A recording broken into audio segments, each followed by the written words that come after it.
Okay, so I wanted to make this video for the longest time, but each time I wanted to make it, I was like, you know what? It's not that important. I didn't really have that energy to do it. But unfortunately, I have finally come to the day where I have time and I'm going to do it. Caleb Hammer is a YouTuber who does these things called financial audits. They essentially are people sign up, they fly to Texas, drive to Texas. I think it's Austin, and they sit there for an hour and a half and get grilled on their finances while also being helped about a whole bunch of other shit. Now, some of the things that he does, some people may or may not be proud of or happy about or whatever, or feel like it's helpful. I think one thing for me though, when I watch it, it's a great reminder on how I'm spending my money and like what I want to be financially, as I did not get that taught growing up, and yeah, I think it's a great. Shut the fuck up. I think it's a great reminder about what you should want in life and how you should get it and all that other fun stuff. He's essentially the millennial, no, the gen. I don't know what generation we're in, but whatever generation we're in, he's that version of Dave Ramsey. He's our Dave Ramsey, whatever. Anyway, Caleb has this issue with college. Not college specifically, but the issue with people not knowing things about college. And so currently I'm watching the newest episode with some girl who's from Florida, Chicago, something. She's 27. I'm not even halfway through it, and they're talking about her school life, and she's saying how she didn't have anybody growing up to help her through school.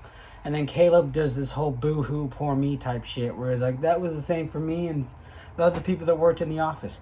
This is the most annoying part of Caleb's entire shtick, is because he thinks that because... Okay, no, to back up a little bit, he also goes like, that's the majority of the people in the audience. First of all, that's not true. As someone who went to college in the most non-traditional way possible, and finally being on campus, I see a lot of people who have parents who move them in, who talk to them, who teach them about shit, who like help them fill things out, and it's the majority of the world, majority of America, I would say, is not this idea of like, boo-hoo, I was abandoned, nobody helped me. It annoys the shit out of me every time he does this whole shtick about, no, I didn't get help either, boo-hoo. And then there's this also other thing that he does where it's like, you didn't look it up? That also is just really stupid and dismissive and just, I don't think helps anybody. Of course you didn't look it up. You didn't know it was happening. And you probably didn't even know how to look it up because you don't even know what words to use. I just find it annoying. It's an annoying thing. I wish he wouldn't do it.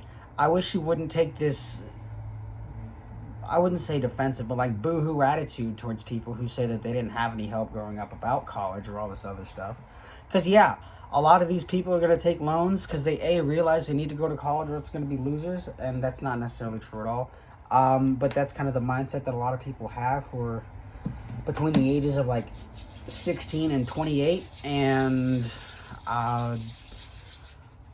honestly, that's kind of what the world we kind of live in. It reinforces a degree and not really anything else. So I just find that annoying. I wish he would stop doing it. I'm surprised no one has like... Well, actually, I think people have tried to fight back against it, but he just screams louder and louder, so it's just like, you can't talk over somebody like that. You can try, but like at the same time, it's just like, you mean, why even bother, right? So yeah, that's it. That's my biggest pet peeve with his show and how he conducts himself and how he hears out people's stories. I think another thing that he could start doing also is like doing a family tree, essentially, of like how the person grew up. Like, did they grow up in poverty? Did they grow up with a financial decent background? Like, I think it would be nice to know, just for, this is kind of like my thing, from my mindset of like, how did you actually grow up? Because I think that really determines how you actually treat money when you grow up, or as you get older or whatever. I just think that'd be kind of interesting. But yeah, so long story short, Caleb needs to be more sympathetic and needs to understand a little bit more. Bye.